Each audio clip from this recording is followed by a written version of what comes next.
আসসালামু আলাইকুম রহমতুল্লাহ। আশা করি আল্লাহর রহমতে সবাই ভালো আছেন। অনেক দিন পর আমি এই ধরনের ভিডিও বানাইতেছি। ভিডিওর টপিক এবং থাম্বনেল দেখে তো বুঝে গিয়েছেন। তাহলে চলেন আজকের ভিডিওটি শুরু করা যাক। রমজান মাসের নিয়ম নীতি কিছু কিছু আমরা সবাই জানি এবং আমরা সবাই রমজান মাসের রোজা রাখতেছি, সেহরি খাইতেছি এবং ইফতার করতেছি, সাথে তারাবিও পড়তেছি অনেকেই, আর অনেকেই পড়তেছি না। থাক, সেসব কথা বাদ দিলাম। আমরা যে রমজান মাসের রোজা রাখতেছি এর মধ্যে আমাদের অনেকেই ফুল করতেছি। আমরা শুধু রমজান মাসের রোজা রেখে নামাজের কথা ভুলে গেছি। কিছু কিছু লোক তো এমনও রয়েছে, তারা শুধু রমজান মাসের রোজা রাখতেছে, তারা এক ওয়াক্ত নামাজও পড়তেছে না। যদিও পড়তেছে তবে 2 ওয়াক্ত কি 1 ওয়াক্ত নামাজ পড়তেছে, বাকি 3-4 ওয়াক্ত তাদের পড়াই হচ্ছে না। ভাই, আমি আপনাদেরকে বলে দিই, নামাজ যেরকম ফরজ, রোজাও ঠিক এরকমই ফরজ। আপনি এক ফরজ ছেড়ে আরেকটি ফরজ ধরলে আপনার সেটি কতটুকু কবুল হবে তা আল্লাহই ভালো জানে। আরেকটি কথা, রমজান মাসে আমরা কি করব, আমরা এইসব নিয়ে অনেকেই মতভেদ রয়েছি। একটা কথা ভাই আপনাদেরকে বলে দিই, রমজান মাস হচ্ছে কোরআন তিলাওয়াতের মাস। রমজান মাসে কোরআন নাজিল হয়েছিল। রমজান মাসে কোরআন পড়ার জন্য বেশি বেশি হুকুম করা হয়েছে। আমি আপনাদেরকে বলবো, এই রমজান মাসে আপনি কোরআনকে একবার 30 পারা ধরে শেষ করুন এবং পারলে একবার আপনি মাতৃভাষায় পড়েন। আর এই রমজান মাসে আল্লাহ রসুল সাল্লাল্লাহু আলাইহি ওয়াসাল্লাম বলেছেন 4টি কাজ বেশি বেশি করতে। ভালো করে শুনবেন, 4টি কাজ বেশি বেশি করতে আল্লাহ রসুল সাল্লাল্লাহু আলাইহি ওয়াসাল্লাম বলেছেন। 1 নম্বর তো আল্লাহ তাআলার কাছে ইস্তেগফার এরকমভাবে করবেন, আপনার গুনাহকে সামনে রেখে আল্লাহ তাআলার দরবারে সেই গুনার আল্লাহ তাআলার কাছে মাফি চাইবেন, সেই গুনার জন্য মাগফিরাত চাইবেন আল্লাহ তাআলার কাছে। এবং চোখ দিয়ে পানি পড়লে তো অনেক ভালো কথা। যদি আপনার চোখ দিয়ে পানি না আসে তবে আপনি অভিনয় করতে পারেন, কান্নার অভিনয় করতে পারেন। আল্লাহকে দেখান, আল্লাহকে বলেন আপনার মনের কষ্ট, যে আপনি গুনাহ করে ফেলেছেন, আপনি সেই গুনাহ থেকে বিরত যান। এভাবে আল্লাহ তাআলার কাছে ক্ষমা চাইবেন। আপনি ইস্তেগফার করতে পারেন, যেরকম ছোট্ট একটি ইস্তেগফার রয়েছে, আস্তাগফিরুল্লাহাল্লাযী লা ইলাহা ইল্লা হুয়াল হাইয়ুল কাইয়্যুম ওয়া আতুবু ইলাইহি।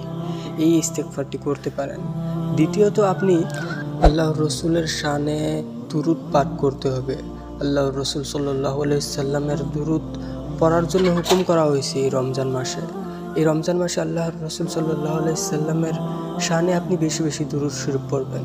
প্রতিদিন কমসে কম আপনি 500 বার দুরূদ শরীফ পড়েন এবং সবচেয়ে সত্য দুরূদ শরীফ হচ্ছে সাল্লাল্লাহু আলাইহি ওয়া বারিক আলাইহি অথবা সাল্লাল্লাহু আলাইহি ওয়াসাল্লাম।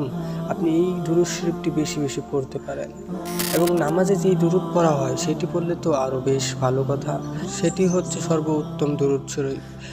আমি আশা করি বুঝাতে পেরেছি। আপনারা যেটাই ভালো লাগে আপনি সেই দুরূদ শরীফ পড়তে পারেন। আর তৃতীয় কথার হুকুম করা হয়েছে, আল্লাহ রসুল সাল্লাল্লাহু আলাইহি সাল্লাম বলেছেন, তুমি রমজান মাসে বেশি বেশি করে জান্নাতের আকাঙ্ক্ষা করো এবং আল্লাহ তাআলার কাছে জান্নাত চেয়ে নাও, আল্লাহ তাআলার কাছে জান্নাতের আশা করো। তবে আপনাদেরকে আমি একটি দোয়া শিখাইতে পারি এরকম, যে আপনি জান্নাতের আশা করবেন, আপনি মাতৃভাষাও করতে পারেন। আরবি ভাষায় যদি বলেন তাহলে বেশ ভালো কথা। তো আপনি এইভাবে বলতে পারেন, আল্লাহুম্মা ইন্নী আসআলুকাল জান্নাহ। এই দোয়াটি যখন পড়বেন তখন আল্লাহর রসুল সাল্লাল্লাহু আলাইহি সাল্লাম বলেছেন, জান্নাত আপনার জন্য নিজে আল্লাহ তাআলার কাছে বলবেন, আয় আল্লাহ, এই ব্যক্তিকে আমাকে তার করে দেন।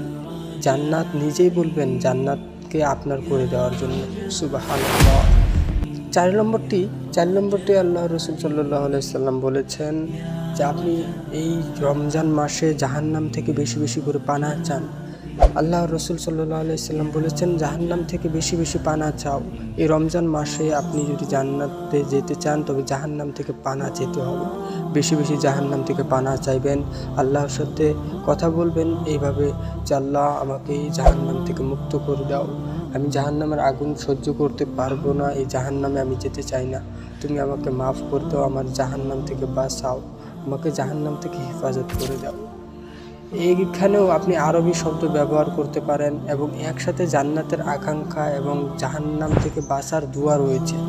যেমন এইভাবে পড়তে পারেন আপনি, আল্লাহুম্মা ইন্নী আসআলুকাল জান্নাতা ওয়া আউযু বিকা মিনান নার। আমি আরেকবার বলে দিচ্ছি, আপনারা মুখস্থ করে নেবেন ইনশাআল্লাহ।